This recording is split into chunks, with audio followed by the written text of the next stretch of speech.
11వ అధ్యాయం దానియేలు గ్రంథం 11వ అధ్యాయం 32వ వాక్యాన్ని చదువుకుందాం. దానియేలు గ్రంథం 11వ అధ్యాయం 32వ వాక్యం. అందుకతడు ఇచ్చుకో మాటలు చెప్పి నిబంధన నత్రికించు వారిని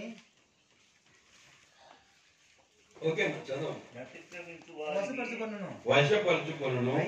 ఇది మన పాయింట్. అయితే తమ దేవుని ఎరుగువారు బలము కలిగి గొప్ప కార్యములు చేసెదరు. హల్లెలూయా. మన పాయింట్ ఏంటంటే తమ దేవుణ్ణి ఎరుగువారు బలము కలిగి గొప్ప కార్యాలు చేస్తారు.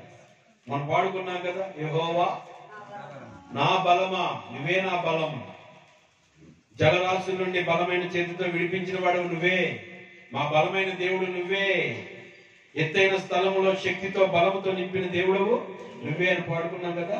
ఇక్కడ దేవుడు చెప్తున్న మాట ఏంటంటే, దేవుని వాక్యం ఈ రోజు మనకు సెలవిస్తున్న మాట ఏంటంటే, తమ దేవుణ్ణి ఎరుగువారు, తమ దేవుణ్ణి ఎవరైతే ఎరుగుతారో వారు బలమైన కార్యాలు చేస్తారంట, చూస్తారట, అనుభవిస్తారు. హల్లెలూయా.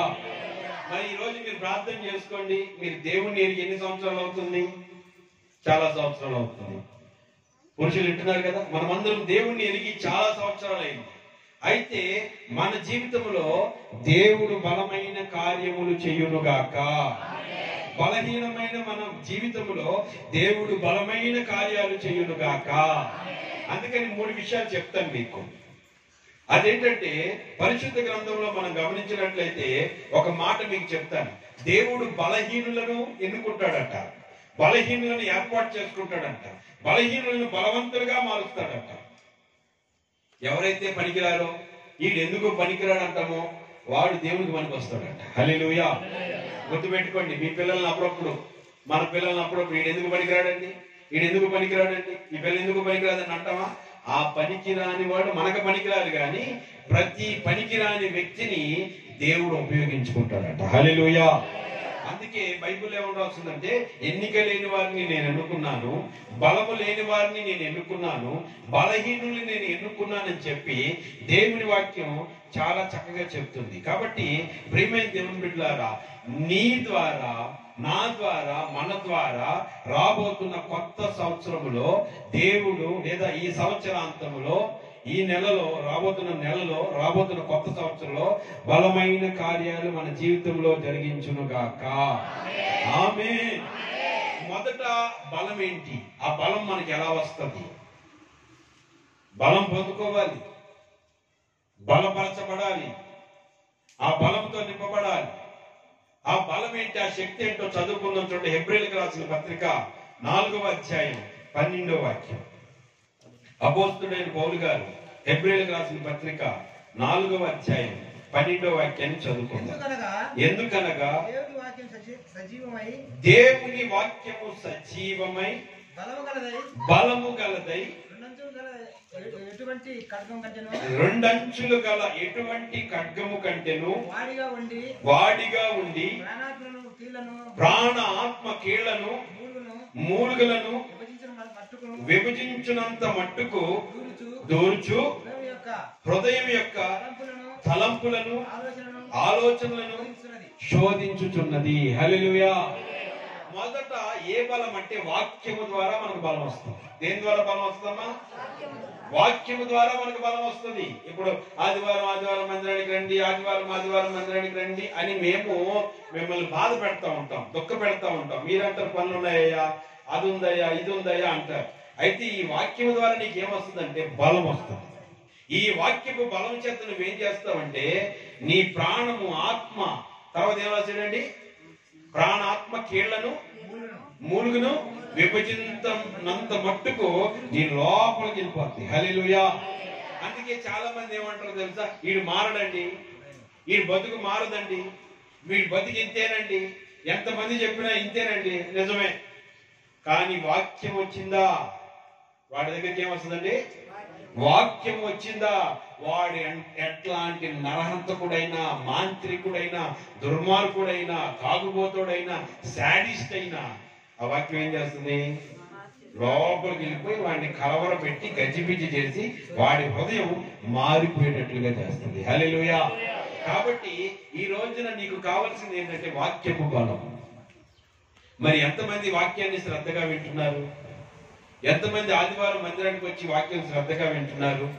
ఈ వాక్యపు బలం నిన్ను ఏం చేస్తుందంటే నిన్ను ఇంకా శక్తిమంతుడిగా చేస్తుంది. శక్తిమంతుడిగా చేయడం మాత్రమే కాదు, మరలా ఏం జరుగుతుందో తెలుసా? నీ మురికి జీవితాన్ని ముత్యాల్లాగా మార్చేస్తుంది. హల్లెలూయా, హల్లెలూయా. మీ అందరికీ తెలుసు, సండే స్కూల్ పిల్లలకి చెప్తా ఉంటాం, ఒక గ్లాసులో రంగు నీళ్లు పోసుకుని మామూలు పైపు నీళ్లు తీసుకొచ్చి గ్లాసులో పోసామనుకో, కాసేపటికి రంగు ఏమవుతుంది? మారిపోతా ఉంటది. మారిపోయి నల్లగా ఉన్న రంగంతా పోయి నీళ్లు ఎంత స్వచ్ఛంగా ఉంటాయో, ఎంత స్వచ్ఛంగా ఉంటాయో, ఎంత తెల్లగా ఉంటాయో అది తీర్పు వచ్చేస్తుంది. హల్లెలూయా. అలాగే మన జీవితంలో వాక్యం అనే జీవం పడాలి, వాక్యం అనే జలం పడాలి. మనం అందరం పుట్టుకతోనే భక్తులమా, పరిశుద్ధులమా? మనకి అన్ని ఉన్నాయి. ఒక విధంగా చూస్తే ఎందుకు పనికిరాని వాళ్ళం మనం, అర్హత లేదు, ఏ డిగ్రీ లేదు మనకి పరిశుద్ధతలో. కానీ దేవుని దగ్గరకు వచ్చి కూర్చున్నామా? అందుకే మీకు చెప్తాను, ఉపవాస ప్రార్థనకు రండి, శుక్రవారం ప్రార్థనకు రండి, ఆదివారం రండి, వచ్చి కూర్చో, నీలో వాక్యం పడతా ఉంటుంది. ఈ వాక్యం ఎప్పుడైతే దారం వల్లే, జీవ జలము వల్లే నీలో పడతా ఉంటుందో, నీలో ఉన్న పాపము, శాపము, కుళ్ళు, కుతంత్రాలు అవన్నీ ఏమవుతాయంటే అవన్నీ పోయి నువ్వు తెల్లగా మారిపోయేటట్లుగా దేవుడు చేస్తాడు. హల్లెలూయా. అందుకని బైబిల్లో రాయబడిన ఒక వాక్యాన్ని మీకు చెప్తాను. అదేంటో తెలుసా ప్రియమైన దేవుని బిడ్డలారా? ఏలియా అని ఒక దైవ సేవకుడు ఉన్నారు. ఎవరండి ఆయన? అమ్మా ఎవరు? ఏలియా అనే దైవజనుడు. ఈ ఏలియా అనే దైవజనుడు ప్రార్థన చేస్తే ఆకాశం నుండి అగ్ని కురిసింది, ప్రార్థన చేస్తే ఆకాశం నుండి వర్షం కురిసింది. వర్షం కురిసిన తర్వాత, ఇన్ని అద్భుతాలు జరిగిన తర్వాత ఆయనకి హెజ్బేలు అనే ఒక రాణి ఉత్తరం రాసింది, మెసేజ్ పెట్టింది, నీ ప్రాణం తీసేస్తా, నేను చంపేస్తాను. ఎప్పుడైతే ఆ మెసేజ్ వచ్చిందో, ఎవరు మాట్లాడబాకండి, ఎప్పుడైతే ఆ మెసేజ్ వచ్చిందో ప్రియమైన దేవుని బిడ్డ, ఈయన పరిచర్య మానేశాడు, సేవ మానేశాడు, స్తుతించడం మానేశాడు, ప్రార్థించడం మానేశాడు. ఒక గుహలో దాక్కుని ఉన్నాడు. గుహలో దాక్కుని ఉంటేనంట అక్కడికి వాక్యం వచ్చింది. అక్కడికి యెహోవా వాక్కు వచ్చింది. వచ్చి, ఏలియా నీవిక్కడ ఏం చేస్తున్నావు?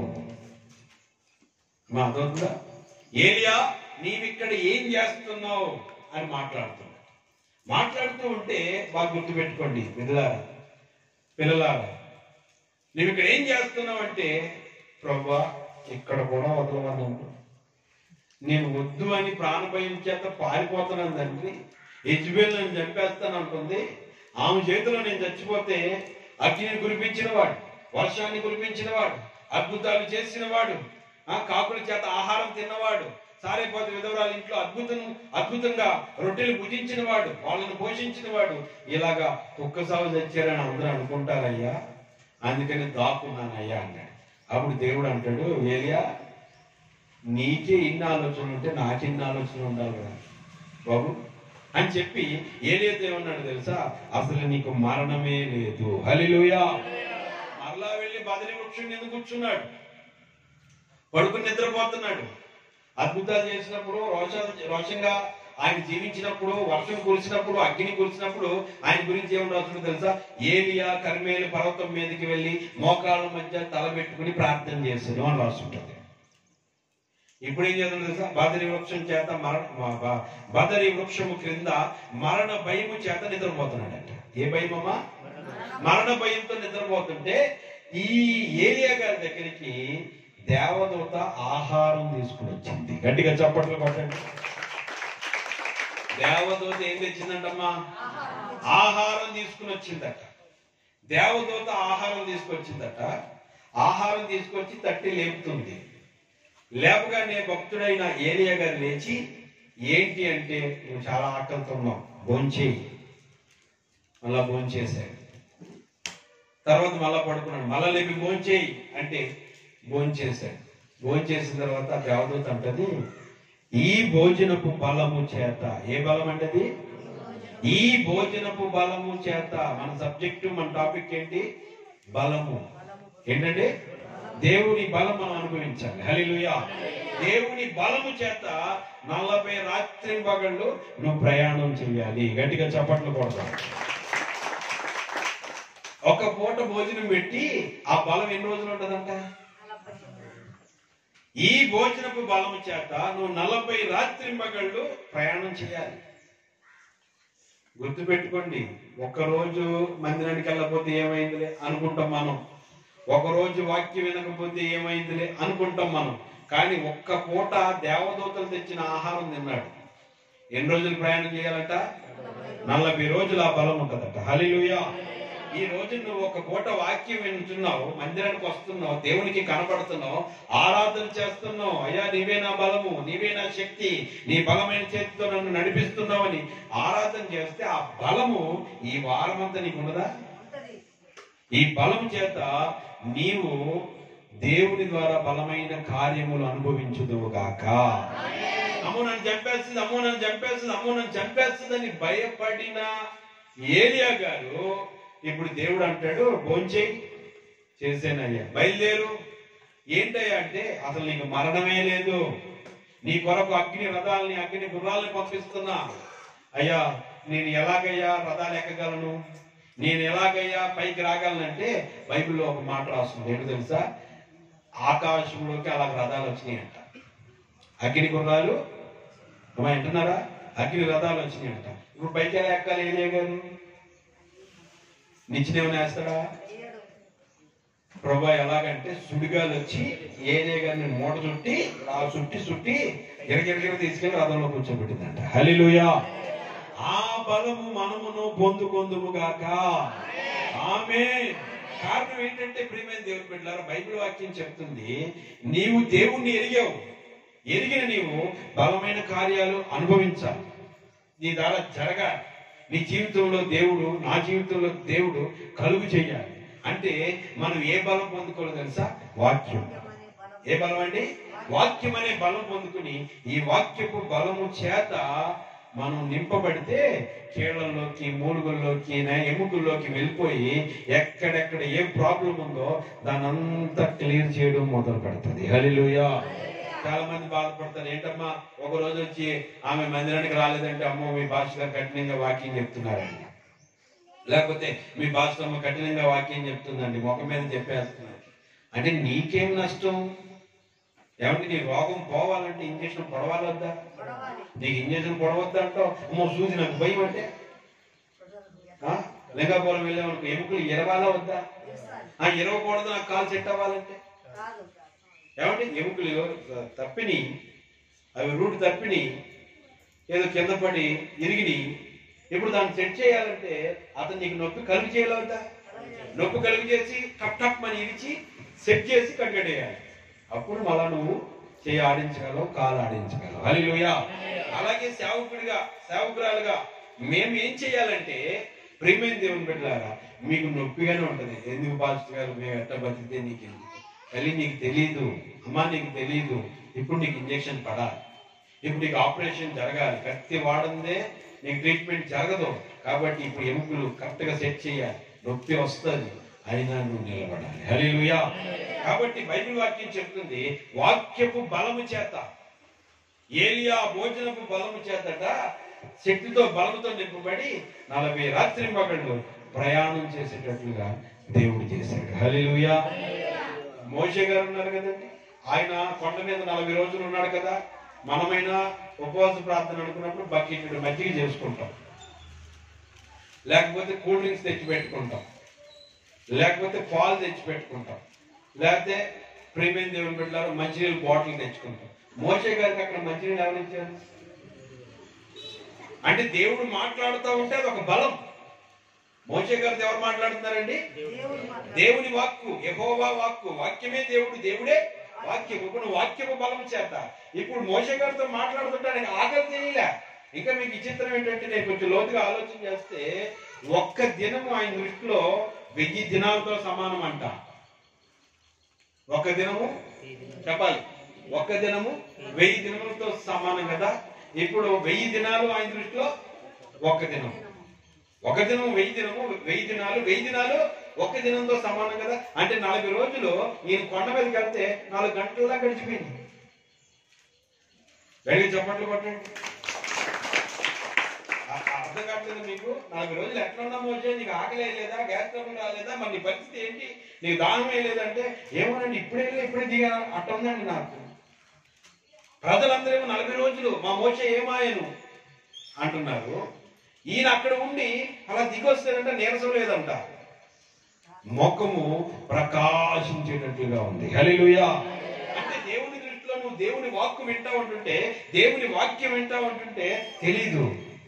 కానీ ఈ రోజున చాలా మంది వాక్యపు విలువ తెలియక ఇంకా ముగించలేదా, టైం అయిపోతుంది అని బాధపడతా ఉంటారు. అయితే ప్రియమైన దేవుని బిడ్డలారా, అలాగని నేను మీతో విస్తరించి మాట్లాడను.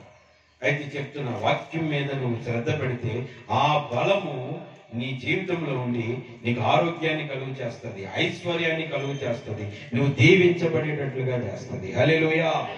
మరొక మాట చెప్తాను. దేవుడు ఎలాంటి వాడంటే, దేవుడు చాలా ఆశ్చర్యకరుడు, బలవంతుడైన దేవుడు, కాబట్టి అద్వితీయుడు. ఆయన ఎలాంటి వాడో తెలుసా? వింటున్నారా పిల్లలు? వినండి బాగా. ఆయన అద్భుతాలు ఆశ్చర్యకార్యాలు చేసే దేవుడు కదా. గిద్యోను అనే ఒక వ్యక్తి, మిద్యానీయులందరూ వాళ్ళ యొక్క ప్రాంతాన్ని మాటు వేస్తుంటే, చుట్టుముట్టుంటే ఒక పొలంలో గోధుమలు దొల్లగొట్టుకుంటాడట. దొల్లగొట్టుకుంటూ ఉంటుంటే అక్కడికి వచ్చి ఒక దేవదూత, పరాక్రమం గల బలాఢ్యుడా, ఎవరు పిలుస్తుందండి? మన దేవుడు అట్టగే పిలుస్తాడు. మనకి నవ్వు వస్తూ ఉంటుంది, నా వల్ల ఏమవుతుంది బ్రహ్మ. దేవుడు మన దగ్గరికి వచ్చి, అరే బక్కోడా, బలహీనుడా అనడు. నువ్వు బక్కోడవైనా, బలహీనుడవైనా, రోగివైనా, అరే రోగిస్తాడా అంటాడా? ఆయన గిద్యోను దగ్గరికి వచ్చి ఎవరు మాట్లాడుతున్నారు తెలుసా? అలా తిరిగి పరాక్రమం గల బలాఢ్యుడా అంటున్నాడు. ఈ గిద్యోను ఏమంటుంది తెలుసా? అయ్యా నేను బలాఢ్యుడు అయితే ఈ మూలన ఎవరికి కనపడకుండా పిరికోళ్ళలాగా గోధుమలు ఎందుకు తొలగొట్టుకుంటానయ్యా అంటాడు. లేదు, నువ్వు పరాక్రమం కలిగిన బలాఢ్యుడివి అంటే దేవదూతతో గిద్యోను అంటాడు, మేము మా దేవుడు మాకు తోడై ఉంటే ఈ బాధలు మాకు ఎందుకు వస్తాయి? కానీ విచిత్రం ఏంటి తెలుసా? దేవుడు ఎప్పుడు ఏ మనిషితో మాట్లాడినా నువ్వు పాపిస్తోడివి, దుర్మార్గుడు అనే మాట అనడు. కావాలంటే చూడండి, పాపాత్మురాలైన స్త్రీ అని పేరు రాసిందా బైబిల్లో?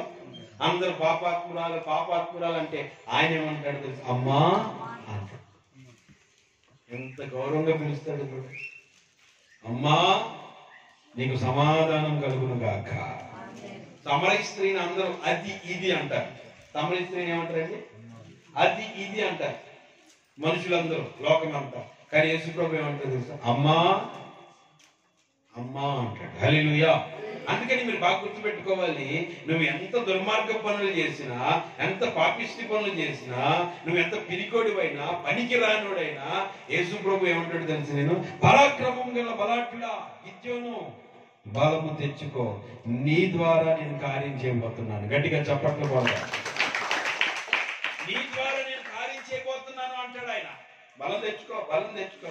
ఏంటయ్యా నా ద్వారా కార్యం? 32,000 మంది వచ్చారు. ఏమండి? 22,000 మంది పోయారు, 10,000 మంది ఉన్నారు, ఇది కూడా ఎక్కువే అంటాడు ఆయన. ఏంటి ప్రభు అంటే, నా బలం నీకు తెలియదురా. వాళ్ళేమో మిడతల దండంత ఉన్నారు, మనం 32,000 మంది తక్కువ అనుకుంటున్నాం. అంటే 22,000 మంది పోయారు, 10,000 మంది మిగిలారు. అందులో కూడా 9,700 మంది పోయారు. ఇప్పుడు ఎంతమంది మిగిలారు? 300 మంది మిగిలారు. ఈ 300 మందితో నేను యుద్ధం చేస్తానంట. ఎవరిని పెట్టుకుని? ఎవరిని పెట్టుకుని? దేవుని బలం చేత ఒక పిరికోడిని పెట్టుకుని యుద్ధం చేస్తాడంట. గోధుమలు దొల్లగొట్టుకునే పిరికోడిని పెట్టుకుని దేవుడు యుద్ధం చేస్తాడట. ప్రభా 300 మంది అండి, ఎట్లా ప్రభా అంటే, నేను చేస్తాగా. మీరు గుర్తుపెట్టుకోండి ప్రియమైన దేవుని బిడ్డలారా, నువ్వు పనికిరావు అంటే, నేను పనికిరాను అంటే, మనల్ని దేవుడు పనికొచ్చే పాత్రలుగా మారుస్తాడు. హల్లెలూయా. ఆ పాస్టర్ గారు ఎందుకు పనికిరాడండి? పాస్టర్ గారు ఈమె ఎందుకు పనికిరాదండి అంటే, నిన్ను ఏదో పెట్టాడు దేవుడు పనికొచ్చేటట్లుగా. కాబట్టి మనము ఈ వాక్యాన్ని గమనిస్తే, గిద్యోను దగ్గరికి దేవుడి వాక్కు వచ్చింది, దేవదూత ద్వారా. ఆ వాక్యం చెప్తుంది తెలుసా? నువ్వు బలాఢ్యుడివి, నువ్వు బలవంతుడివి, నువ్వు శక్తి కలిగిన వాడివి అని చెప్పేసరికి ప్రియమైన దేవుని బిడ్డలారా, ఆశ్చర్యమైన విషయం ఏంటి తెలుసా? ఆ బలం పొందుకుని ఆ బలము చేత దేవుని సేవ దేవుని పని, దేవుని యుద్ధం చేయడం మొదలు పెట్టాడు. హల్లెలూయా. మీరు అనుకుంటున్నారు మీ దగ్గరికి ఇంకా వాక్కు రాలా, వచ్చిందనుకో నేను మిమ్మల్ని బతిమలాడాల్సిన పనే లేదు. అర్థమవుతుందా? నేను మిమ్మల్ని బతిమలాడాల్సిన పనిలే. అమ్మా మందిరానికా, అమ్మా ప్రార్థనకురా, అమ్మా నువ్వు రామ్మా అని నేను బతిమలాడాల్సిన పనిలే. నీ నెత్తి మీద పిడిగేస్తాను పరిగెత్తిపోతావు. ఎందుకంటే నీ మీదకి వాక్యం వచ్చింది, నీ దగ్గరికి వాక్యం వచ్చింది. నేను నిన్ను బతిమలాడాల్సిన పనిలే. అమ్మా దేవుడి మందిరానికి ఏదైనా పని చేయి, ఇదిగో సువార్త ప్రకటించు, ఇదిగో ఖర్చు పెట్టు అని నేను చెప్పాల్సిన పనిలే. వాక్యం వచ్చిందనుకో బుర్ర తిరిగిపోద్ది. వాక్యం వచ్చిందనుకో నెమ్మది ఉండదు, నిన్ను గలిబిలి చేసి తరిమేస్తుంది. వెళ్ళు, ఆ పని చేసి అంతవరకు నిన్ను విడిచిపెట్టదు. హల్లెలూయా. కాబట్టి గిద్యోను దగ్గరికి దేవుని వాక్యం వచ్చిందండి. బలహీనుడు, పనికిరాని వాడు, పిరికివాడు, ఆయన దగ్గరికి వాక్యం వచ్చి నేను నీతో చేపిస్తా.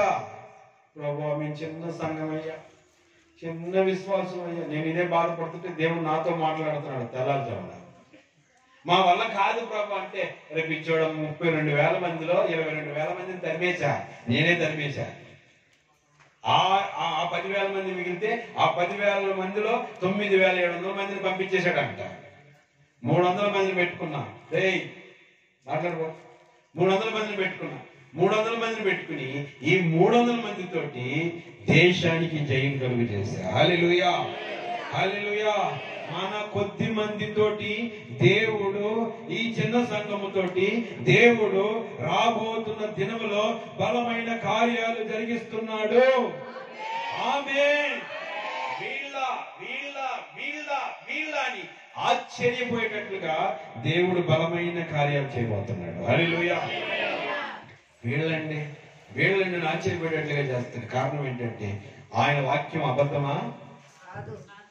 ఆయన వాక్యం వ్యర్థమైపోదు. భూమి ఆకాశము గతించిపోయిన ఆయన మాటలు గతించనే గతించు. కాబట్టి మనల్ని దేవుడు ఆ విధంగా నడిపించునుగాక.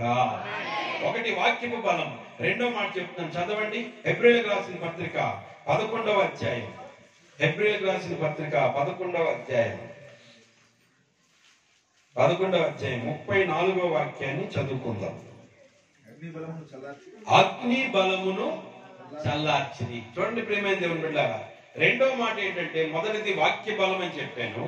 రెండో మాట ఏంటంటే అగ్ని బలమును చల్లార్చారంట. అంటే ఈ హెబ్రీయులకు రాసిన పత్రికలో 11వ అధ్యాయం అంతా ఒకటే మాట ఇంపార్టెంట్. ఎవరైనా చెప్పగలరా? ఒకటే మాట రాస్తాం. హెబ్రీయులకు రాసిన పత్రిక 11వ అధ్యాయంలో పురుషులారా, స్త్రీలారా ఒకటే మాట రాస్తాం. ఏంటో తెలుసా? విశ్వాసము. హల్లెలూయా. అంటే రెండో మాట ఏంటంటే విశ్వాస బలము. ఏ బలం అండి?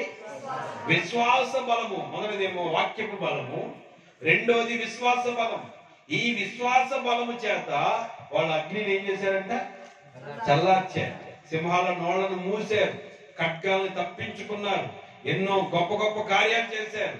ఎర్ర సముద్రం పాయలైపోయింది, యోర్దాను 2గా చీలిపోయింది. ఇలాగ ఎన్నో గొప్ప కార్యాలు చేశారు. దేనితో చేశారు? ఏ బలంతో చేశారంటే అక్కడ పాయింట్ ఏంటో తెలుసా? విశ్వాస బలము చేత. హల్లెలూయా. ఈ పాయింట్ లో ఒక మాట చదువుకుందాం. 11వ అధ్యాయం హెబ్రీ పత్రిక 11వ అధ్యాయం 11వ వాక్యం చదవండి. హెబ్రీయులకు రాసిన పత్రిక 11వ అధ్యాయం 11వ వాక్యం.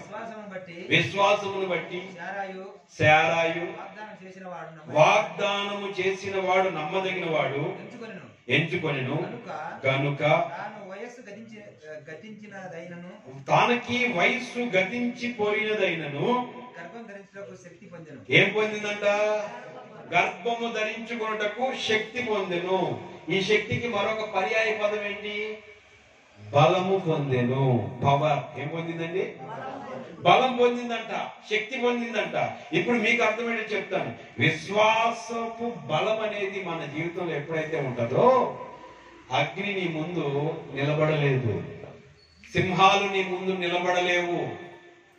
నీవు ఇక్కడేమో ప్రభా ప్రభా ప్రభా అని ఎగిరి, ఇంటి దగ్గర ఏమో ఏమండి సీరియల్ ముందు కూర్చుని, ఇంటి దగ్గర ఏమో పంచాయతీలో కూర్చుని, గొడవ దగ్గర కూర్చుని, ఇంకా అదేమంటారు ఇలాగ ఆడతారు చూడండి, బారకట్ట దగ్గర కూర్చుని, నా ముందు అగ్ని నిలవబడకూడదంటే ఉంటుందా? మనము కొన్ని సమర్పించుకోవాలి, కొంచెం ప్రతిష్టత కలిగి ఉండాలి.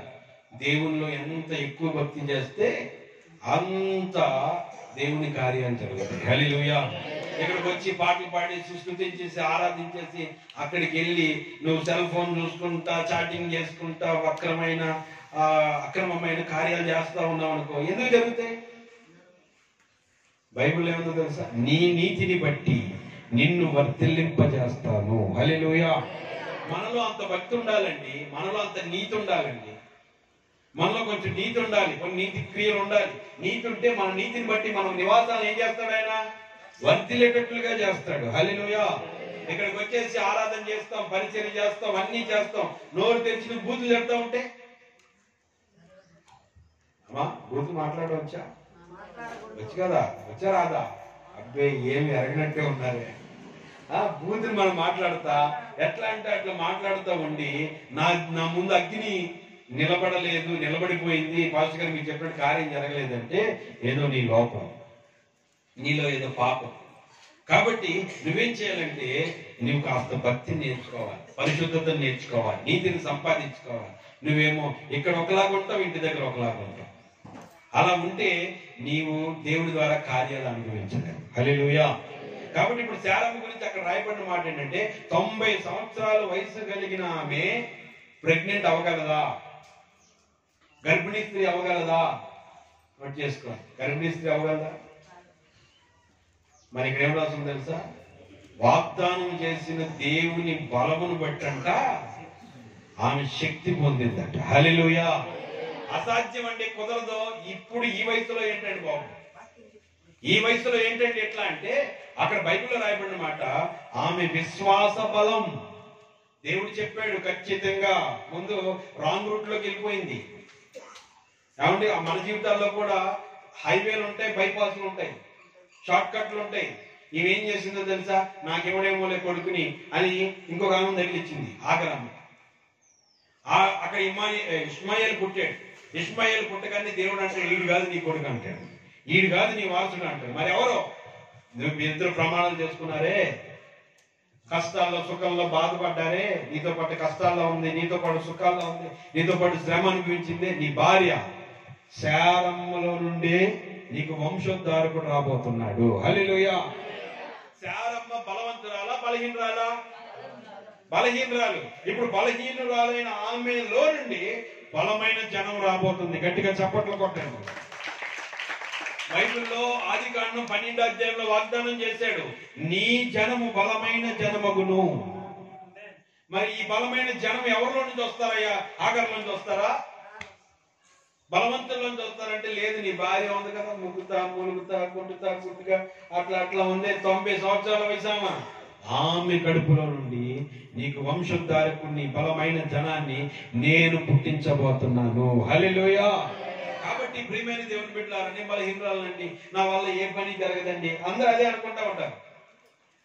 ప్రార్థన చేయమని చెప్పి అనుకో, ప్రభువా మేము బలహీనం ప్రభువా, మేము మందిరానికి ఏం చేయలేకపోతున్నాం ప్రభువా, మేము పేదవాళ్ళం ప్రభువా, మందిరానికి ఏం చేయలేకపోతున్నాం అంటే దేవుడు అంటాడు నీతోనే మందిరం కట్టిస్తా, నీ దగ్గర నుంచే చేపిస్తా. నువ్వు బలహీనాలువే, కానీ శారాల నుంచి బలమైన జనం వచ్చినట్లుగా నీ ద్వారా సేవకుడా, నీ ద్వారా విశ్వాసులారా నీ ద్వారా నేను బలమైన కార్యాలు చేయబోతున్నాను. హల్లెలూయా. ఇప్పుడు శారమ్మకి బలం ఎట్లా వచ్చింది ఏంటి అని గమనిస్తే, మనం ఇక క్రిస్మస్ సీజన్ లో అడుగు పెట్టేశాం కదా. సెమీ క్రిస్మస్ లో ఆల్రెడీ నవంబర్ 25వ తేదీ నుంచి స్టార్ట్ అయిపోయింది. క్రిస్మస్ ఒక మాట చెప్తాను, అదేంటో తెలుసా? బైబిల్లో మీరు గమనిస్తే మరియమ్మ దగ్గరికి గాబ్రియేలు దూత వచ్చింది. గాబ్రియేలు దూత వచ్చి దయాప్రాప్తురాలా, చెప్పండి, దయాప్రాప్తురాలా నీకు శుభం కలుగును గాక అంది. హల్లెలూయా. అబ్బో ఏంటో నాకు గుడ్ న్యూస్ వచ్చింది అనుకుంటుంది, గుండెలో రాయేసిపోయింది. గుడ్ న్యూస్ కాదు, గుండెల్లో బరువైన భారం పెట్టింది. ఏంటో తెలుసా? నువ్వు ప్రెగ్నెంట్ కాబోతున్నావా, నాకు వివాహం కాలేదే, ఇది ఎలా కుదురుతుంది అంటే వెంటనే నోట్ చేసుకున్న ఏం రాస్తుంది తెలుసా? సర్వోన్నతుని శక్తి నిన్ను కమ్ముకుంటది, నీలో నుండి లోక కళ్యాణం జరిగించే పాపరహితుడు రాబోతున్నాడు. హల్లెలూయా. పాపము లేని పరిశుద్ధుడు రాబోతున్నాడు అని చెప్పింది. ఎలా? ఈ 2 పాయింట్లు గుర్తుపెట్టుకున్నాం. శారమ్మేమో ముసలిది, బాగా గుర్తుపెట్టుకోవాలి. 90 సంవత్సరాల వయసు. ఆమె ఎట్టకంటదంట పిల్లని? దేవుని బలము చేత. ఈ మరి అమ్మాయి యవనస్తురాలు, పెళ్ళే కాల, ఈమె ఎట్టకంటదంట? ఆలోచించండి. మన దేవుడు ఎవరు? మన దేవుడు ఎవరు? నా దీపమును వెలిగించువాడు, నా చీకటిని వెలుగుగా చేయును. నా దీపమును వెలిగించువాడు, నా చీకటిని వెలుగుగా చేయును. జలరాశుల నుండి బలమైన చేతితో, జలరాశుల నుండి బలమైన చేతితో వెలుపల చేర్చిన బలమైన దేవుడు. ఆమేన్. ఎవరు మన దేవుడు? ఆమెం పెళ్లి కాదా? మరి ఎలా? దేవుని శక్తి ఆమెను కమ్ముకుంటుంది. ఈమెమో వృద్ధురాలు, 90 సంవత్సరాలు. ఈమె ఎలా? దేవుని శక్తి ఆమెకు వస్తుంది, దేవుని బలం వస్తుంది, అప్పుడు గర్భం ధరిస్తుంది. హల్లెలూయా. అందుకే ప్రియమైన దేవుని బిడ్డలారా, ఇక్కడ ఏమన్నా వస్తుందంటే 11వ అధ్యాయం 1వ వాక్యంలో, విశ్వాసం అన్నది నిరీక్షింపబడు వాటి యొక్క నిజ స్వరూపం. ఏంటంటే నిరీక్షింపబడు వాటి యొక్క, అంటే ఏమీ లేదు అక్కడ, కానీ నాకు ఇస్తాడు.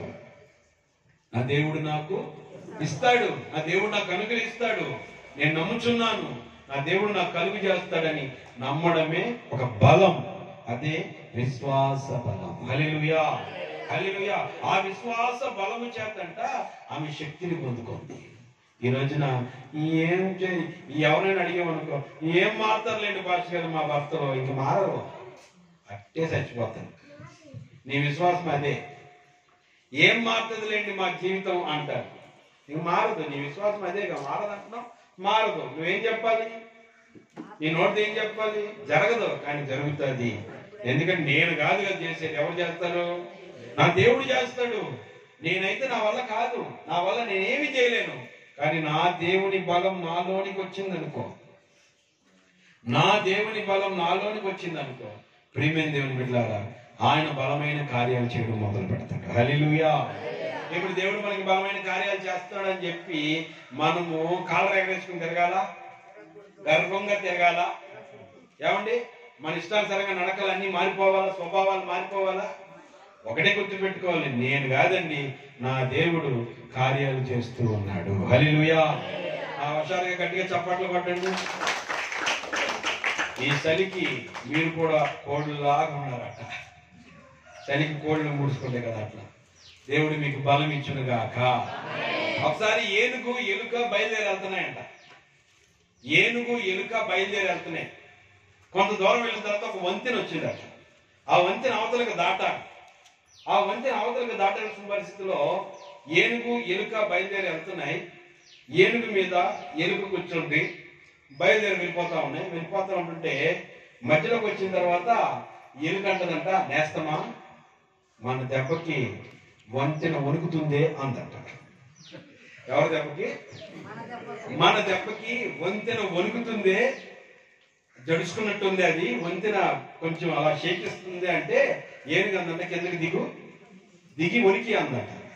నేను పక్కన నిలబడతాను, వణికి అందట. వణుకుతుందా? దేన్ని బట్టి వణుకుతుంది? అది చాలా మంది మర్చిపోతారు. మన బలమైన దేవుడు ఆయన బలాన్ని బట్టి మనకి కొన్ని కార్యాలు జరుగుతున్నాయి. మనమే అనుకుంటాం నా బలమే ఇది. ఎలక ఎంత ఊపితే వంతెన వణుకుతుంది, ఊగుతుంది, ఊగదు కదా. ఏనుగు తోడైతే వణుకుతుంది. హల్లెలూయా. అలాగే మన శక్తికి ఏ కార్యాలు జరగవు. మన శక్తికి దేవుని శక్తి తోడవ్వాలి. ఎప్పుడైతే దేవుని బలము, దేవుని శక్తి మనకు తోడవుతుందో ఊగుతా ఉంటాయి, ఇక భయపడతా ఉంటాయి, గడగడ వణుకుతా ఉంటాయి. ఎందుకంటే వీళ్ళు సర్వోన్నతుని దేవుని కుమారులు. హల్లెలూయా. దయ్యాలు గడగడ వణుకుతున్నాయంట. ఏంటి? ఎవరిని చూసి? పౌలుని చూసి, సేవకులను చూసి కాదు, పౌలులో ఉన్న దేవుణ్ణి చూసి. అలాగా మనం అంతా బలహీనులమే. మీరు బలహీనులే, నేను బలహీనులే. కానీ దేవుని శక్తి, సర్వోన్నతుని శక్తి మనలోకి వస్తే మన ద్వారా గొప్ప కార్యాలు జరుగుతాయి. హల్లెలూయా. మొదట ఏ బలం చెప్పానండి? వాక్యపు బలం. రెండవది ఏం చెప్పాను? విశ్వాస బలం. నువ్వు నీకు జరగట్లేదా? జరుగుతుంది. కొంచెం నీతిని సంపాదించుకోండి. మూడో మాట చెప్పి ముగిస్తాను, చదవండి. అపోస్తుల కార్యములు 4వ అధ్యాయం, అపోస్తుల కార్యములు 4వ అధ్యాయం 7వ వాక్యాన్ని ఒకసారి చదువుకుందాం. అపోస్తుల కార్యములు 4వ అధ్యాయం 7వ వాక్యం. వారు పేతురును యోహానును మధ్యను నిలవబెట్టి మీరు ఏ బలము చేత ఏ నామమును బట్టి దీన్ని చేసిద్దరని అడుగగా, ఏ బలం ఇది? పరిశుద్ధాత్మ బలము చేత నింపబడిన వాడై. గట్టిగా చప్పట్లు కొడదాం. మొదటిదేమో వాక్యపు బలం, రెండవది విశ్వాస బలం, మూడవది పరిశుద్ధాత్మ బలం. ఏ బలం అండి? ఈ పరిశుద్ధాత్మ బలము చేతంట వీళ్ళు నింపబడ్డారు. పేతురు యోహానులు ప్రార్థన చేస్తా ఉంటుంటే గుడ్డివారు చూపు వచ్చేస్తుంది, కుంటివారు నడుస్తున్నారు, చచ్చిన వారు సైతం లెగుస్తున్నారు. ఇంకా ఆశ్చర్యం ఏంటో తెలుసా? వీళ్ళ నీడ పడితే రోగులు స్వస్థత పొందుతా ఉన్నారు. హల్లెలూయా. ఇలాంటి కార్యాలన్నీ జరిగిపోతా ఉంటుంటే అక్కడ కొంతమంది సైనికులు వచ్చారట. వచ్చి పేతురు యోహాను, అయ్యలారా, ఏ బలము చేత మీరు ఈ కార్యాలు చేస్తున్నారు చెప్పండి. ఏ బలము చేత ఈ సూచక్రియలు జరుగుతున్నాయి? ఏ బలము చేత అంటే పేతురు గారు వెంటనే అన్నాడు, పరిశుద్ధాత్మ చేత నింపబడిన వాడై. హల్లెలూయా. అంటే పేతురులో ఏ బలం ఉంది? పరిశుద్ధాత్మ బలం ఉంది. ఈ పరిశుద్ధాత్మ బలము చేత ఈయన కార్యాలు జరిగిస్తున్నాడు. ఒకప్పుడు పరిశుద్ధాత్మ లేనప్పుడు, అందుకే బైబిల్లో రాస్తుంది, మీరు దేవుని ద్వారా కార్యాలు చేయాలంటే పైనుండి శక్తి పొందేంత వరకు బయటకు వెళ్ళొద్దు. మేడగదిలో 10 రోజులు ఉపవాసం ఉండి కన్నీళ్లు గార్చి ప్రార్థన చేసి, బాగేనండి, ఏమనుకోబాకండి, కొన్ని మాటలు చెప్తాను, నన్ను క్షమించుకోవాలి మీరు. ప్రార్థన చేసి ఆ బలం పొందుకుని బయటకు వచ్చాడు పేతురు గారు. బయటకు వచ్చి నిలబడి వాక్యం చెప్తా ఉంటుంటే దెబ్బకి 3000 మంది బాప్తిస్మం పొందారు. గట్టిగా చప్పట్లు కొడతారు. ఒకప్పుడు చిన్న పిల్లకి సాక్ష్యం ఇవ్వలేని వాడు, సండే స్కూల్ పిల్లకి జవాబు చెప్పలేని వాడు, ఏమండి ఆ మంట కాచుకుంటూ భయపడి ఏసి ఎవరో తెలియదని అబద్ధం ఆడిన వాడు. కోడి 3 సార్లు కూసింది, ఈయన అబద్ధం ఆడితే కోడిని సాక్షిగా పెట్టాడు. ఇలాంటి వాడు ఇప్పుడు ఈ బలహీనుడు వచ్చి నిలబడితే కుంటోడు లేచి నడుస్తున్నాడు. గట్టిగా చప్పట్లు కొడతాడు. అబద్ధాలు ఆడేవాడు లేచి నడువో యేసునామములో అంటే లేచి నడుస్తున్నారు. ఈ అబద్ధాలు ఆడేవాడు, ఏమండి తొందరపడేవాడు, తొందరపాటు కలిగిన పేతురు అయ్యగారు చెప్తా ఉంటుంటే గడగడగడ వణుకుతున్నారు. ఆయన నీడ పడుతుంటే, అంతకుముందు పేతురు గారు చేపలు వేసుకుంటుంటే కంపు ఇంపుగా ఉంటుందా? చేపల కంపు ఇంపుగా ఉంటుందమ్మా? ఏటో సరదా ఉంటదా? ఆ కంపు పడుతూ ఉంటుంది చేపల కంపు. అలాంటి ఈయన ఇప్పుడు చేపలు పట్టే జాలరి, మనుషులు పట్టే జాలరిగా మారిపోయిన తర్వాత ఈయన నీడ పడుతుంటే అంట ఏం జరుగుతున్నాయి? కార్యాలు జరిగిపోతున్నాయి. హల్లెలూయా. అప్పుడు చేపల కంపుతో ఉండేవాడు, ఇప్పుడు పరిశుద్ధాత్మ బలముతో ఉన్నాడు. ఈ బలం అందరండి అబద్ధాలుడండి, మోసగాడండి. మీలో కూడా మగవాళ్ళు కాస్త తినండి.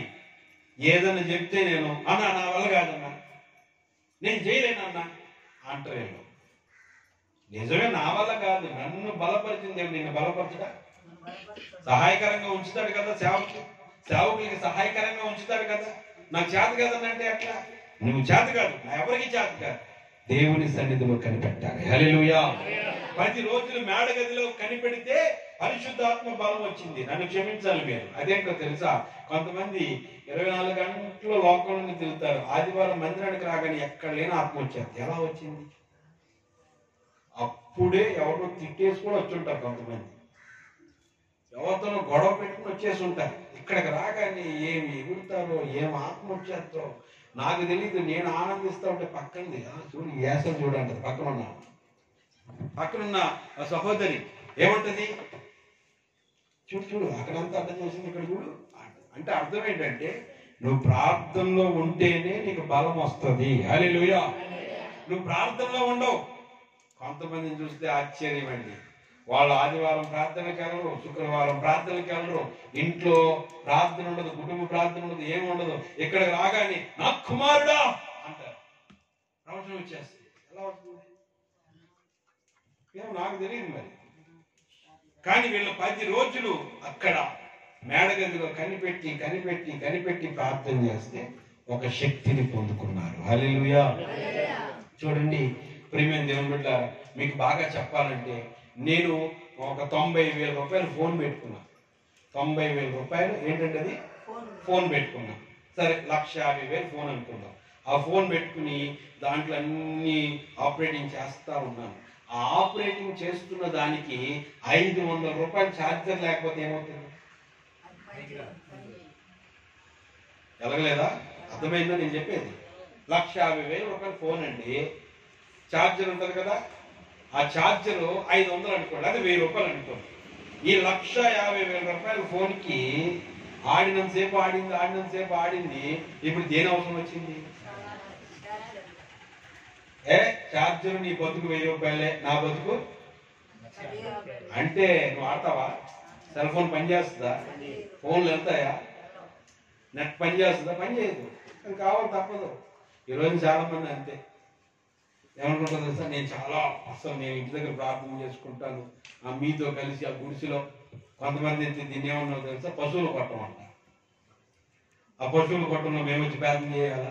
బాబు, నువ్వు ఎంత భక్తుడమైనా, ఎంత నీతిమంతుడమైనా నువ్వు ఆడాలి, నువ్వు పని చేయాలి. నీ ఫోన్ ఇన్కమింగ్ అవుట్ గోయింగ్ రావాలంటే 1,000 రూపాయలు ఛార్జర్ తప్పదు. అర్థమవుతుందా? చూడండి, మీకు ఇంకా ఆశ్చర్యకరంగా చెప్తా. ఆశ్చర్యకరమైన విషయం ఏంటంటే, ప్రియమైన దేవుని బిడ్డలారా, బాగా ఆలోచన చేసామనుకో, ఈ పెన్ను విలువ 5 రూపాయలు. ఈ 5 రూపాయల పెన్ను కానీ 1,00,00,000 రూపాయలు చెక్ రాసేవాడికి ఇది కావాలి. 1,00,00,000 రూపాయలు చెక్ రాసి సంతకం పెట్టాలంటే ఏం కావాలి? దీని బతికి ఎంత? ఆలోచిస్తున్నారా? మనం అలాగే కొన్నిటిని చిన్న చూపు చూస్తూ ఉంటాం. మన మందిరాన్ని కానీ, మందిరంలో పనిచేసే విశ్వాసులను కానీ, మందిరంలో ఉండే వాళ్ళు కానీ, మందిరానికి సపోర్ట్గా ఉండే వాళ్ళని చిన్న చూపు చూస్తూ ఉంటాం మనం. కానీ గుర్తుపెట్టుకోండి, ఇది 5 రూపాయలే పెన్ను, కానీ 10 కోట్లు చెక్ అయినా దీంతోనే రాయాలి. కారణం ఏంటంటే, పనికి రానిదంటూ ఏమీ లేదు, బలహీనులను బలము చేత బలపరుచునుగాక. ఆమేన్. కాబట్టి బైబిల్ వాక్యం చెప్తుంది, పరిశుద్ధాత్మ బలం నీకు కావాలి. ఆ పాస్టర్ గారు నేను ఇంటి దగ్గర ఉపవాసం ఉండి ప్రార్థన చేసుకుంటానంటే చాలమ్మా, నువ్వు మందిరంలో చేయాలి. అప్పుడు నీ బలం పెరుగుతుంది, నీ శక్తి పెరుగుతుంది. నువ్వు ఎంత దేవుల్లో ఉన్నా సరే, నీకు ఆ సెల్ ఫోన్ కి ఆ 500 ఛార్జర్ ఎలా ఉపయోగపడుతుందో ఈ సహవాసం కూడా అలాంటిది. హల్లెలూయా. నేను ఆ విశ్వాసులతో కలవను, ఈ విశ్వాసులతో కలవను. కొంతమంది ప్రియమైన దేవుని బిడ్డలారా, యవనస్తులైన కొంతమంది పిల్లలు అంటారు, పాస్టర్ గారు నేను ఇప్పుడు పెద్ద ఇంజనీర్ అయిపోయానండి, ఆ చిన్న సంఘంలో నేను కింద కూర్చోలేనండి. నేను ఇప్పుడు పెద్ద ఏమైపోయాను? ఇంజనీర్ అయిపోయానండి. ఆ చిన్న సంఘంలో, ఆ చిన్న విశ్వాసం దగ్గర వాళ్ళతో కలిసి నేను కూర్చోలేను. మరి వాళ్ళే కదా నువ్వు ఇంజనీర్ అయ్యేటట్టుగా ప్రార్థన చేశారు, వాళ్ళే కదా నీ కోసం కన్నీళ్లు కార్చారు. ఈరోజు వాళ్ళ దగ్గర కూర్చోలేదట. బైబిల్ చెప్తుంది, ఇదిగో నువ్వు బలహీనుడివే, కానీ బలమైన కార్యాలు నీ చేతే చేపిస్తాడు. హల్లెలూయా. ఆ బలం ఉంది కదా అని చెప్పాను, ఏనుగు ఎలుకలాగా నేను నా వల్లే ఊగుతుంది అనుకోవద్దు. దేవుని వల్లే ఊగుతాయి, దేవుని వల్లే గొప్ప కార్యాలు జరుగుతాయి. హల్లెలూయా. కాబట్టి గుర్తుపెట్టుకోండి. ఒకసారి అట్లాగే నేను ఏం చేశాను తెలుసా, ఒక ప్రాంతానికి వెళ్ళిపోయాను. అన్న వినండి, నేను 25 సంవత్సరాల నుంచి సేవ చేస్తున్నాను, అక్కడ వాక్యం చెప్పడానికి రమ్మన్నారు. 25 సంవత్సరాలు ఎన్నో వాక్యాలు చెప్పుంటాను కదా, చెప్పుంటానండి. ప్రార్థన చేసుకోలే, బైబిల్ చదువుకోలే, అక్కడికి వెళ్ళిపోయి వాక్యం చెప్దామని ఉన్నా. విచిత్రమైన విషయం ఏంటంటే, ఆడు కూర్చున్నది కూడా పెద్ద ఉన్నత స్థితిలో ఉన్నవాళ్ళు కాదు, పేదవాళ్లే కూర్చున్నారు. కానీ అక్కడికి వెళ్ళి మైకి తీసుకుంటే గొంతు పట్టేసి వాయిస్ రావట్లా, వాక్యం చెప్పలేకపోతున్నాను, నడిపింపే లేదు, ఏదో సోది చెప్తున్నాను తప్ప దేవుని బలం లేదు నాకు. మైండ్ పాడైపోతుంది. ఏంటి అంతంతో పెద్ద పెద్దలకి చెప్పినండి ఇలా చెప్పలేకపోతున్నాను అంటే ఎవరి బలాన్ని ఆధారం చేసుకున్నాను? నా బలాన్ని ఆధారం చేసుకున్నాను కాబట్టి అక్కడ దేవుని కార్యాలు జరగట్లేదు. కాబట్టి ప్రేమైన దేవుని బిడ్డలారా, నువ్వు ఎంత మంచి విశ్వాసమైనా, ఎంత ప్రార్థనా పరుడువైనా, నువ్వు ఎంత ఉన్నత స్థితిలో ఉన్నా, నువ్వు ప్రవచనాలు చెప్పగలిగే వ్యక్తివైనా, దర్శనాలు చూడగలిగే వ్యక్తివైనా, నీ ఇంటికి పేతురు గారు రావాల్సిందే. హల్లెలూయా. ఇట్లా ఈ పట్టాలమ్మనబడిన అపోస్తలుల కార్యం 10వ అధ్యాయం మళ్ళా చదువుకోండి, ఇప్పుడు నోట్ చేసుకోండి. అక్కడ కొర్నేలి అనే వ్యక్తి దర్శనాలు చూస్తున్నాడు, దేవునితో మాట్లాడుతున్నాడు. కానీ అతని ఇంటికి ఎవరు రావాలో తెలుసా? చర్మకారుడైన సీమోన్ ఇంట్లో ఉన్న పేతురు రావాలి. పేతురు వచ్చి రక్షణ భాగ్యాన్ని గురించి చెప్పాలి.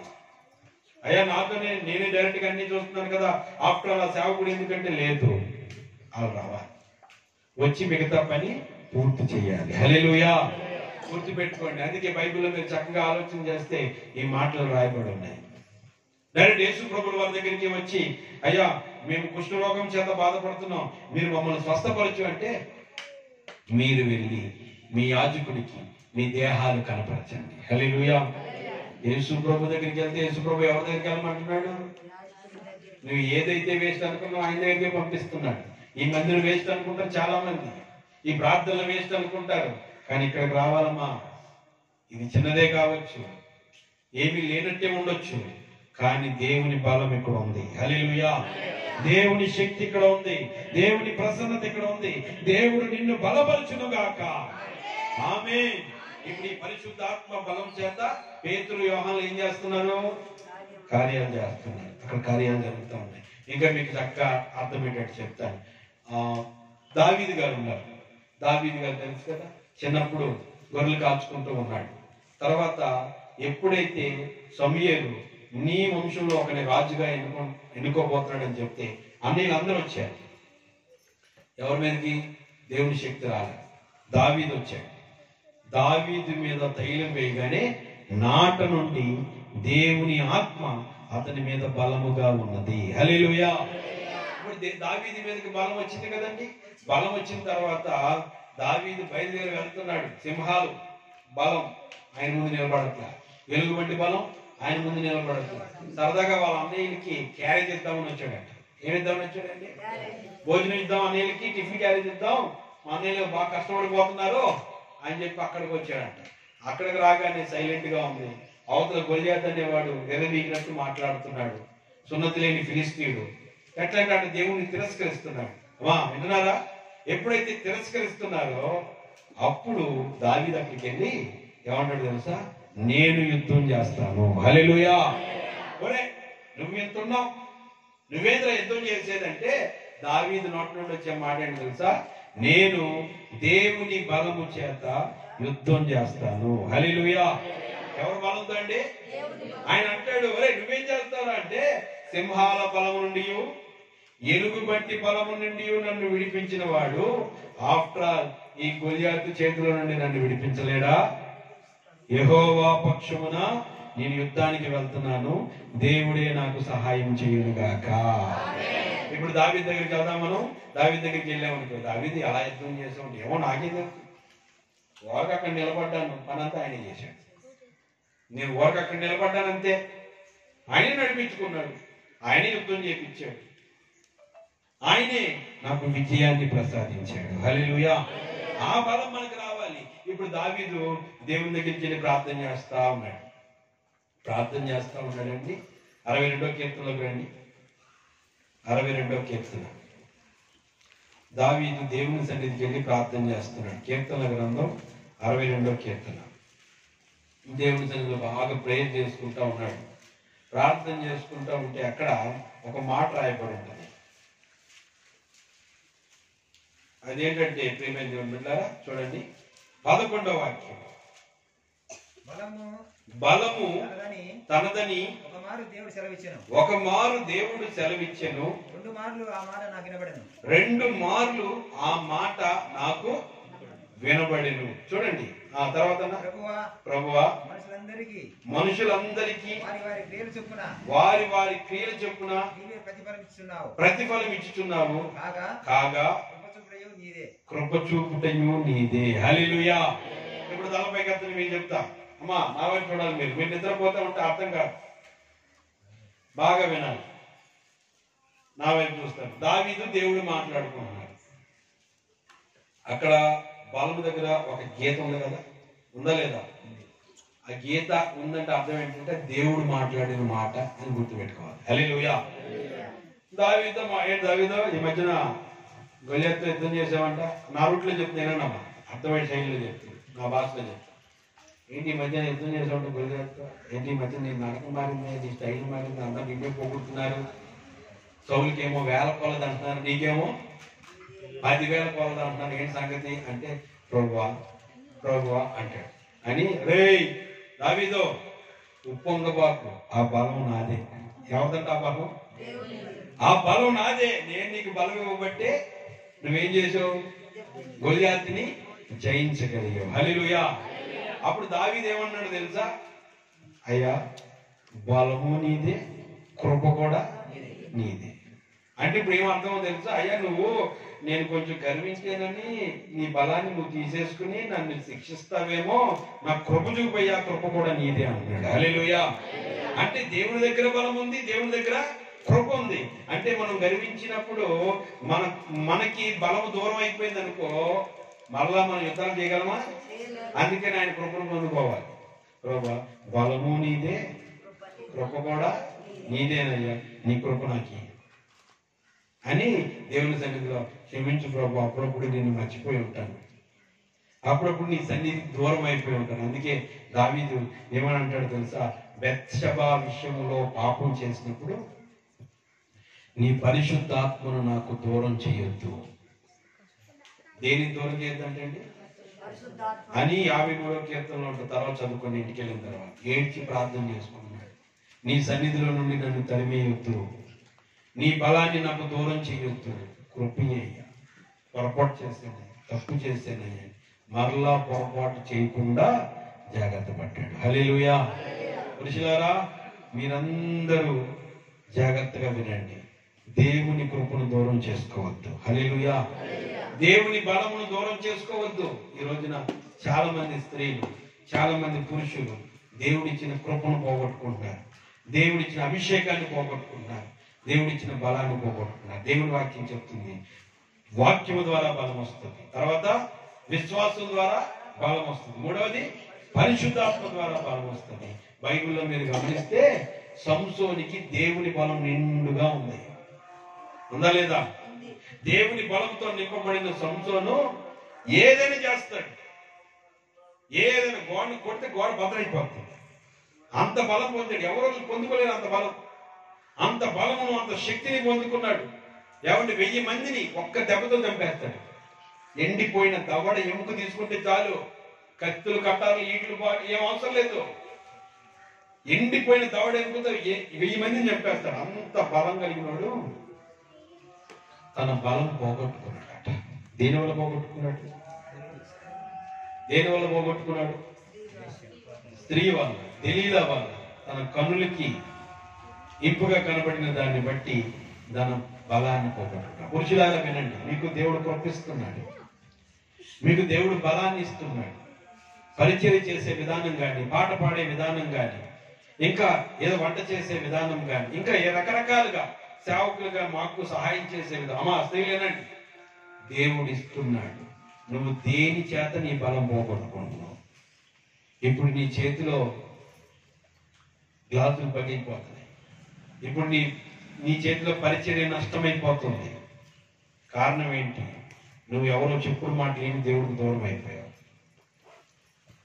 ఎవరో చెప్పుడు మాటలు వింటున్నావు, దేవుని ఆత్మ మీతో మాట్లాడుతుంది. లేకపోతే నీ వల్ల పరిచర్యకి ఎందుకు నష్టం కలుగుతుంది? నీ వల్ల మందిరానికి ఎందుకు నష్టం కలుగుతుంది? నువ్వు చేస్తున్న పనుల వలన సేవకి ఎందుకు నష్టం కలుగుతుంది? ఈ మధ్యన నీవు దేని వలన దేవుని శక్తిని, దేవుని బలాన్ని పోగొట్టుకున్నావు. గర్వించామా, మన బలం ఏమవుతుంది? వెళ్ళిపోతుంది. పురుషులారా వినండి, బైబిల్లో సొలొమోను తల్లి సొలొమోనుకు ఒక మాట చెప్పింది. సామెతల గ్రంథం 31వ అధ్యాయం 3వ వాక్యం చూడండి. సామెతల గ్రంథం 31వ అధ్యాయం 3వ వాక్యం.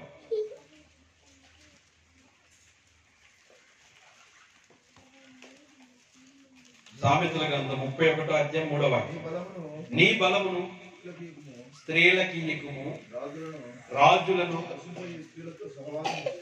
రాజులను నశింపజేసే స్త్రీలతో సహవాసము చేయకుము. అప్పుడు తలపైకెత్తని చెప్తున్నా బాధపడద్దు. దేవుని వాక్కుగా తీసుకోండి. నీ స్టేటస్ కి, నీ రేంజ్ కి, నీకున్న పెద్దరికానికి, నీకు సమాజంలో ఉన్న వాల్యూకి, ఆఫ్టర్ ఆల్ ఒక ఆడ మనిషి దగ్గర నీ సాక్ష్యం బాగుంది. పురుషులేనండి, నీ రేంజ్కి అందరూ చేతులెత్తి దండం పెడతారు. నువ్వు చేసే పరిచర్యకి, నీకున్న వాల్యూకి అందరు నీకు చేతులు జోడించి దండం పెడతారు. కానీ నువ్వేం చేస్తున్నావు తెలుసా? నీకున్న అభిషేకాన్ని, నీకున్న కృపని, నీకున్న బలాన్ని ఎవరికి ఇచ్చేస్తున్నాడట? స్త్రీలకు ఇచ్చేస్తున్నాడట.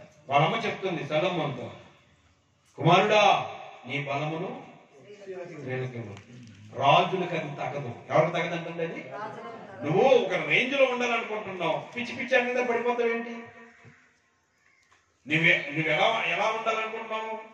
దర్జాగా నేను నిలబడితే రోడ్డు మీద నన్ను ఒక పెద్ద మనిషిగా చూడాలనుకున్నావు, మరి దాన్ని తగ్గట్టు బతకాలంతా. అదే అన్నాడు, నువ్వు రాజుగా బతకాలనుకున్నప్పుడు స్త్రీలతో ఏంటో సహవాసం. రాజు ఎలా ఉండాలి? కింగ్ అనేవాడు ఎలా ఉండాలి? పెద్దోడు అనేవాడు ఎలా ఉండాలి? ఆఫ్టర్ ఆల్ ఇక్కడ పడిపోతున్నావు ఏంటి? దేవుడు నిన్ను ప్రేమించి సొలొమోను తల్లి మాట చెప్పిందా? బాగినండి. సొలొమోను తల్లి సొలొమోనికి భార్యను తీసుకొచ్చి కిరీటంగా పెట్టిందట. హల్లెలూయా. అర్థమవుతుందా? ఒక భార్యను తీసుకొచ్చి ఇచ్చింది. ఇచ్చి మళ్ళీ ఏం చెప్తుంది తెలుసా? నువ్వు నీ బలాన్ని స్త్రీలకు ఇవ్వబాకు. అంటే ఈ రోజున మీరు స్త్రీలు ఎలా పోగొట్టుకుంటున్నారో పరిచర్య బలాన్ని, కృపను, పురుషులు ఎలా పోగొట్టుకుంటున్నారో జాగ్రత్త. నేను రాజులాగా ఉండాలనుకున్నవాడిని, నేను ఇక్కడెందుకు నిలబడాలి? ఇక్కడెందుకు సైన్యం చేసుకోవాలి? ఈ పనికిమాలిన వ్యక్తితో నాకేం సంబంధం అని నువ్వు తప్పించుకోవాలి కదా. నీకేమో రాజు కావాలి, పరువు కావాలి, ఊర్లో నిన్నందరూ సూపర్ అనాలి. నువ్వు చేసే చేస్తూ దానివల్ల ఏం పోగొట్టుకుంటున్నావు? బలం పోతుంది. సంసోను ఎలా ఉండేవాడు? సంసోను రేంజ్ లో ఉండేవాడు. నువ్వు వస్తుంటే ఆ ఫిలిస్తీన్లు గడ గడ గడ గడ వణికేవాళ్ళు. ఈ రోజున అరే గుండోడురా, అరే గుడ్డోడురా అంటున్నారు. ఎవరిని? ఒకప్పుడు సంసోను వస్తుంటే గడగడగా వణికిపోయేవాళ్ళు. ఏం చేసాడు? తన బలం ఎవరికి ఇచ్చాడు? తెలియలా అంటది, బాగా ఒళ్ళో పడుకోబెట్టుకుని మీ భార్య కంటే బాగా చూసుకుంటాను కదా నేను. సంతోషించిన ఆడవాళ్ళు ఏంటి దిగులు కూర్చుంటారు? మీ గురించి చెప్తుంది. మీ భార్య కంటే నేను బాగా నీకు మో పెడుతున్నాను కదా, లాలిస్తున్నాను కదా, బుచ్చగిస్తున్నాను కదా అని. బుచ్చగిచ్చేది ఎందుకో తెలుసా? మొన్న లోన్ వచ్చిందంట కదా, ₹1,00,000. ఈయనేమనుకున్నాడు? పిల్లలకి పెళ్లి చేస్తాం, ఏదో స్కూల్లో ఫీజు కడదాం అనుకున్నాడు. ఈమెమో లాలిస్తుంది. మొన్న లోన్ వచ్చిందంట కదా, సగం ఇటుపాడే సగం అటుపాడే. సంసోను ఏమని లాలిచ్చిందో తెలుసా? సంసోను నీ బలం ఎక్కడుంది? లాలిస్తుంది. తల నిమురుతా, అబ్బా నీ చెయ్యి ఎంత బాగుందో మా ఆవిడ చెయ్యి కంటే. లాలిచ్చింది లాలిచ్చింది లాలిచ్చింది. ఏం లాగేసింది? బలం. నువ్వు కింగ్వి, నువ్వు రాజువి, నువ్వు ఎలా ఉండాలి? ఊర్లో నువ్వు వస్తుంటే సెల్యూట్ చేయాలి, నీకు మంచి వ్యక్తి అండి అని. కానీ నువ్వేమో పిచ్చి పిచ్చి చేస్తావు. అప్పుడు నీకున్న గౌరవం ఏమవుతుంది? పోతుంది. అదే అక్కడ రాశాడు. ఆ సొలొమోనుకి తల్లి చెప్తుంది, నీ బలము స్త్రీలకు ఇవ్వద్దు, రాజులను నశింపు చేసే స్త్రీలతో సహవాసం చేయకూడదు. ఎందుకంటే రాజరికం పోతుంది, ఆ హుందాతనం పోతుంది, టీవీగా నిలబడతావు. అసలు నిన్నెవరు ఏమనలేరు. అంత టీవీ ఎక్కడ పోగొట్టుకుంటున్నావు? అందుకే జాగ్రత్త. సేవకుడుగా నేను కూడా జాగ్రత్త. మనమందరం పురుషులారా అందరం జాగ్రత్త. అందులో వింటున్నారా? నేను కూడా జాగ్రత్తగా ఉంటాను, మీరు కూడా జాగ్రత్తగా ఉంటాను. ఎందుకంటే మనల్ని దేవుడు రాజుగా ఉంచాలనుకుంటున్నాడు. మనమేమో ఇలా పోతాం, దెబ్బతింటాం, నష్టపోతాం, గౌరవం పోతుంది. అందుకే నీ బలం పోకూడదు. సంసోన్ని చూసి వాళ్ళందరూ ఒకప్పుడు వణికిన వాళ్ళు, భయపడిన వాళ్ళు, గుండోడు వస్తున్నాడు. ఎందుకంటే గుండె చేస్తారా? చేయలేదా? కడుపు పీకేశారా? ఎగతాళి చేస్తున్నారు. అసలు ఏంట్రా బాబు నీ రేంజ్ అన్నదాన్ని మీ అందరికి పోతున్నారు. చెప్తున్నాను, ఆ రేంజ్ కాపాడుకోండి. ఎందుకంటే మన ఫ్యూచర్ దేవుడు ఏం చేయబోతున్నాడో అద్భుతంగా ఉంటది. హల్లెలూయా. మనం ఇలాగే ఉండం, ఒక రోజు లేపుతాడు మనల్ని. అప్పుడు మీరందరూ నాకు సపోర్ట్ గా ఉండాలి. నేను మిమ్మల్ని చూడాలి, మీరు నన్ను చూడాలి. అంటే మనం ఏం చేయాలి? మన బలాన్ని కాపాడుకోవాలి. హల్లెలూయా, హల్లెలూయా. అందుకని బైబిల్ వాక్యం చెప్తుంది, ఇదిగో దేవుని బలమును ఎరుగు వారు గొప్ప కార్యాలు చేస్తారు. అందుకని సంసోను లాగా బలం పోగొట్టుకోవద్దు, దావీదు లాగా బలాన్ని సంపాదించుకో. ఒకవేళ నీ జీవితంలో వచ్చిన పొరపాట్లు జరిగినా ఏడు, ఒప్పుకో. ప్రభువా, నేను బెత్షెబా విషయంలో తప్పిపోయినాయా, నన్ను క్షమించు, నా బలాన్ని మరలా నాకు నూతన మనసు పుట్టించు అని అవి కూడా కీర్తన ఉంటది. అలా ప్రార్థన చేసుకుని మన బలమును మనం కాపాడుకుందుము గాక. తల వంచండి, ప్రార్థన చేసుకుందాం ప్రభు సన్నిధిలో. మన బలమును మనము కాపాడుకుందుము గాక. దేవుని బలము మనకు తోడై ఉండును గాక.